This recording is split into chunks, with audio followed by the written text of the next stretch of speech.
The Play-Doh here is for you to play with. And I want you to think about the fact that you can mold the world around you, you can shape it, create whatever you want.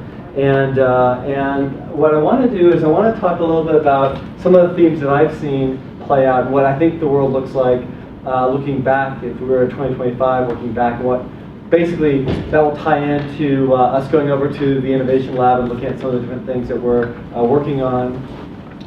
And we'll probably make greater clarity about why we as an organization push in certain areas because we start off with a vision and perspective about how the world changes. And that really, I mean, part of it is looking at a lot of different clients we work with, but if I really go back to the story, it was because of my early career engagement.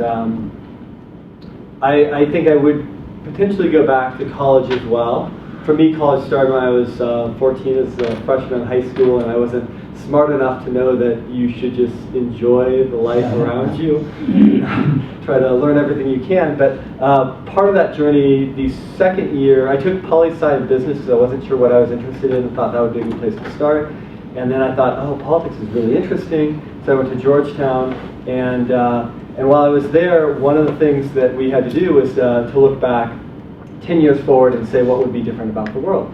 This was '88. I remember being in the Soviet Union's embassy and thinking about they have lights that they can't keep on, what does the world look like, and described a world in which China emerged as another superpower, the Soviet Union with glasnost and perestroika opening up became more open. I didn't anticipate it would go back and collapse back in, but the continued powder keg in the Middle East, and it was just interesting to try to think forward of what trends you could see today and how those play out, and then watching a decade pass and how much of those actually came into fruition. I worked at Yanklovich Partners, where my job was to be a bit of a futurist, and behind John Nasbitt, who'd been there before, written Megatrends, which I had studied in school. It was exciting to work in there and do that job of looking forward and understanding if you analyze consumer trends and what they really wanted, what they really needed. Not what they said that they would buy or not buy, but what they really needed. You could actually understand the trends far better than any other tool that I thought. And the fact that you can quantify human attitudes and opinions and understand the social trends was really eye-opening for me. When I went to go work at Wired, also with that idea of the future's already here, it's just unevenly distributed. That was a mantra in that organization. I think that really reinforced and trained me to look at the world in a certain way. And so as I look across different client businesses, I see bits and pieces of what you guys are doing that's really exciting, and how each of you are pushing the organization in different ways, begin to put together that puzzle piece. I see this mosaic that comes into clear focus about the type of world that we can have today, and the type of world that we can really achieve in 10 years, I think will far exceed all of our expectations for what we're looking at 10 years. I think finance and that connection of investment, that will be a given, and I hope to be able to do that a lot faster than 10 years. The idea of that one-to-one, that marketing, the ability to take the image and play that back to you in the right ads and in that dynamic, more creative-driven optimization. And we are already seeing bits and pieces of that happening today. So the question is, how do we scale that? How do we make that more accessible and easier? And so what I want to talk about is three major trends that I'm seeing play out.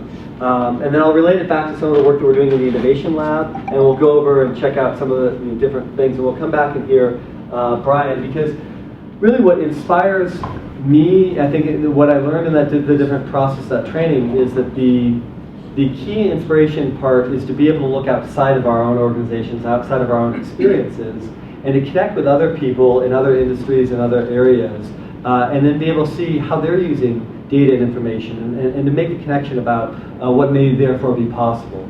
So a good example of that was the last time we did this was out in Napa several years ago, and we had basically a rocket scientist come and talk with us about what it looked like to plan a project and organize a project that was going to fire a rocket at a moving comet, and he described it as trying to fire a bullet at a bullet and have them intercept each other, and how they managed that project and how they looked at the information. And that taught us a lot about how we ought to be doing process in marketing.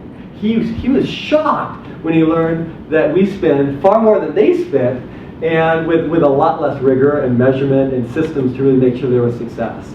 I think his comment, which I included in one of the books, was that if we measured things the way that marketers did, we'd be hauled into Congress and in the hot seat in a second. I mean, and that kind of, because of that, that sort of shocked me into thinking about, man, we got to do more as analytics people to also take hold of the defining success and scenario planning. We've got to do more to create more dynamic software that can help understand what's working, what's not, in a faster feedback loop.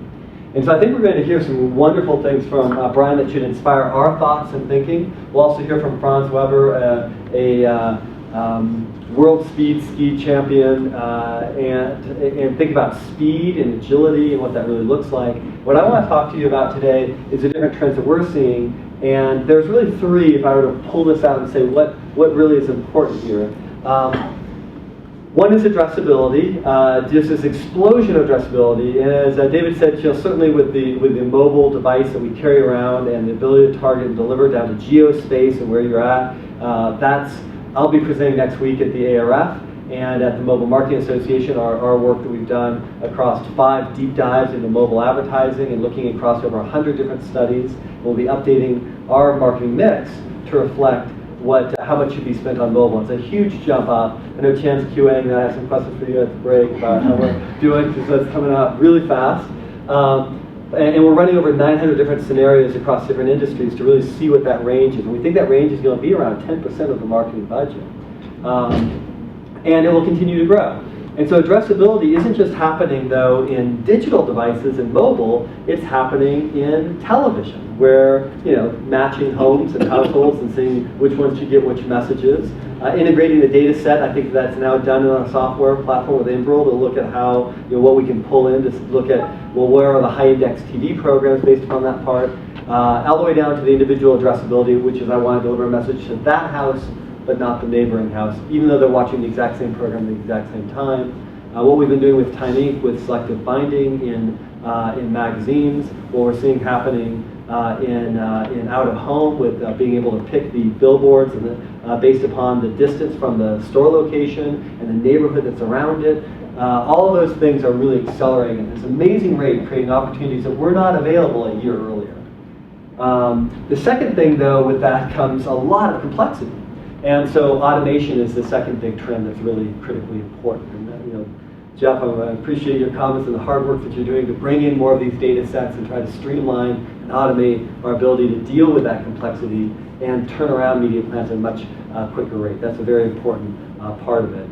And I think the decision and the discussion I want you to listen for as you're hearing Brian talk is that distinction of where do you hand that automation off to the algorithm and let it handle decisions, and where do you make sure, use the term man in the loop, where do you put that person in that loop there because they have an important perspective. I love the story of you sneaking up on these hotshot Top Gun fighter pilots in a 50-year-old airplane because you know where their blind spots are, you know what their systems and technology they're seeing and how to sneak up on them. And I think that from a marketing standpoint, what we have to do with our training and development is to understand what doesn't the algorithm see that we have to see, that we have to be aware of. So automation is a really important part, and deciding what to hand off and so forth. I'm going to show you some of our work that we're beginning to do with Apple Watch as a way of putting more information in people's hands. What we're doing to hand off many of the decisions to the algorithms. And then the third theme is really about the idea of big data, littler cost, really smarter data, and the amount of information. And we're going to talk about the consumer genome, and I'll show you a glimpse of what we're trying to do there. What we realize is that from a data collection standpoint, what we're really assembling is a consumer genome. Now we have over 15,000 different data points on each consumer that we're measuring to do our ROI analysis. And I see that amount of data and information continuing to expand and explode as we attach more and more data and information to it. Over in the lab, you'll see some of the consumer genome mapped out and some of what we're trying to do with visualization around some of the data that we did in retail with Target. You'll also see a lot of mapping information and the ability to take all this geolocation information and connect that up to individuals to get that deeper, richer understanding of that individual. And when you think about that part, what it really does is it means that we can be much more real-time. It means we can be much more targeted, much more and limit the waste, make sure that Christine, when she is in market, sees the messages that are going to be relevant and important to her. And I think we can drive that in a lot less time than 10 years. What I've seen in the last 10 years, if I look backwards, though, is this really a mindset shift. It used to be 10 years ago when I would go in and talk about marketing ROI, it was really, I had maybe 2 or 3 responses that I would get from marketers. One is, yes, I need that to prove that we work so they can hold on to their budget or they can get budget into digital. And that orientation was never as powerful as learning how to improve. It was always that backwards defensive look as opposed to this proactive, we're going to use it as an investment, we're going to use it as a powerful tool, as a lever to change our business outcomes. But that's where the industry was. The other response was, oh no, you can't measure marketing. It's magic. It does something that can't be defined. And having worked through Yankelovich for many years, which really was a firm back in the 60s that showed that you could measure attitudes, and with the attitudes and that understanding what's in people's hearts and minds, their dreams and their fears, you could really understand what products were going to emerge in the marketplace, and you could predict that pretty effectively. To me, it seemed like advertising was a heck of a lot easier than that, to figure out what was going on emotionally and connect that back to lifetime value and share of wallet that you ended up achieving.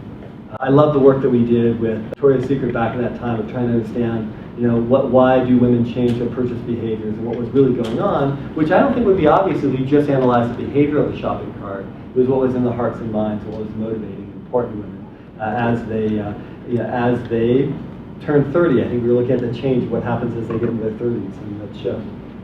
So I think what happened before, 10 years ago, is that if you had analytics, you were a little bit ahead of the competitors that didn't have analytics. Procter & Gamble would be ahead of some of these other firms that didn't have that.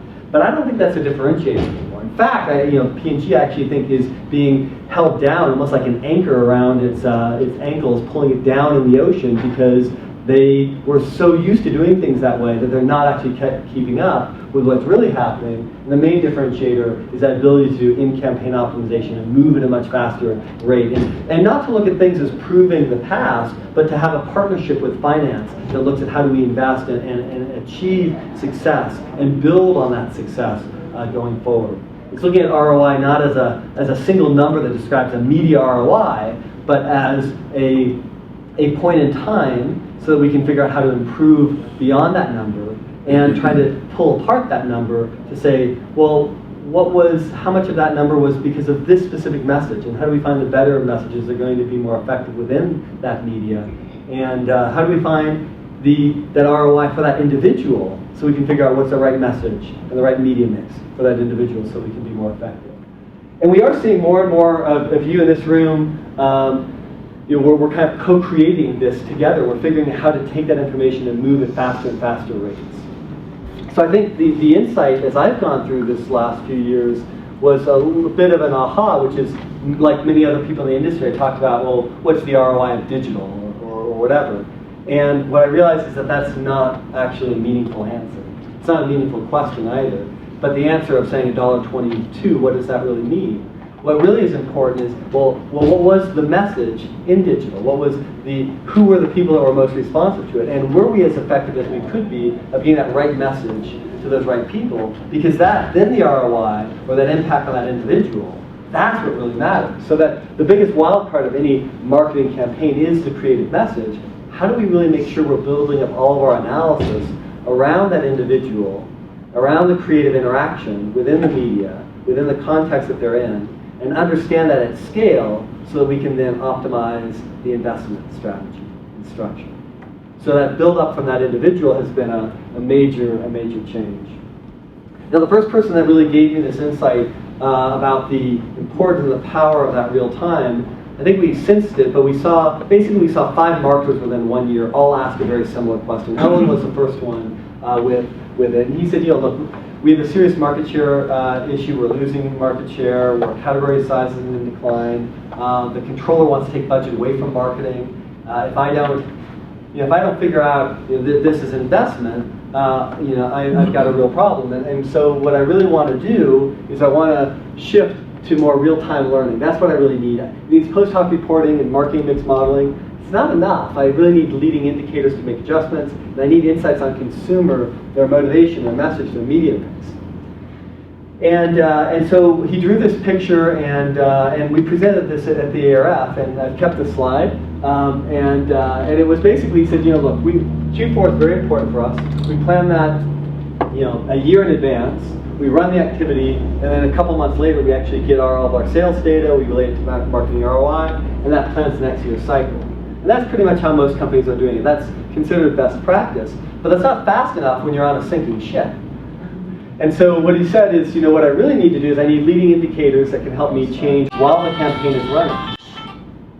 And I want to really be able to take that, and I want to be able to apply that and edit and iterate while the campaign is running. Sure, we'll still do the end wrap-up analysis, but I want to be able to make changes here. And he brought his ad agency in and basically laid it out for them and said, what flexibility could you give me while this campaign is running?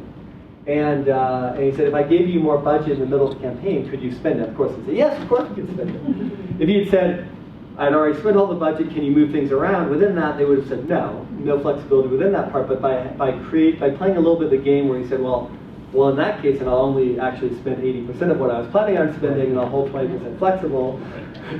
A funny shell game, but it actually works for quite a different outcome. And so what we were able to give him is we were able to tell him the media mix, you know, TV, magazine, radio, and online creative rotation, the mix of 15s and 30s in TV, the use of radio, allocation by different segments of customers that they had. They sell electric shavers. Women buy it for gifts during the holidays. Men buy it for themselves. They react to different messages. Well, it was interesting, in the middle of this campaign, the competitor launched an ad with Cindy Crawford, which worked really well for men, but it pissed women off. And so we were able to see that. We were able to match the right women gift giver ad that worked really well and dial it up in 20 different markets with local television advertising and completely blunt the competitor's effect. And what was amazing about this is that they grew their market share by 5%. They grew the share of the category by 3%. And that same controller that wanted to take budget away independently calculated that the changes are worth $27 million in incremental profits to the bottom line. Now, one of their competitors was Procter & Gamble. They took share away from P&G, and P&G didn't know it had hit them until 2 months later when they did their post-analysis and their 6-month ROI mixed modeling cycle. And that was a bit of an aha. We saw the same thing happen in entertainment. We saw the same thing happen in automotive. We saw it happen in basically about 5 different industries, all within a year. And what that really, you know, it actually led to a cover story in Business Week where we were the case study about how math was changing business. I took how more math geeks are calling the shots in business. Is your industry next? I took that reference to geeks as a compliment.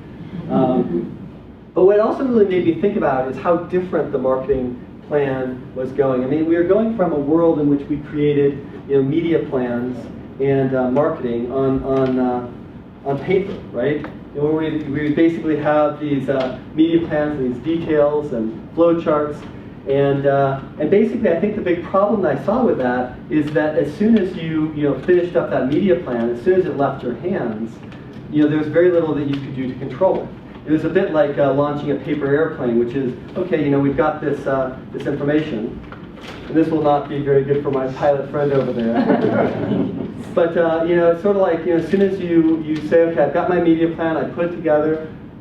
It's sort of, I kind of wanted to go forward. I thought I'd make it over into that second area, but you know, and that was just so different from what I see in this world where everything exists, you know, on one of these devices, and you've got all that information there dynamically in real time. And I think about the way in which we will change the way that marketing works and the ability to begin to control things, you know, and have it go where we want it to go.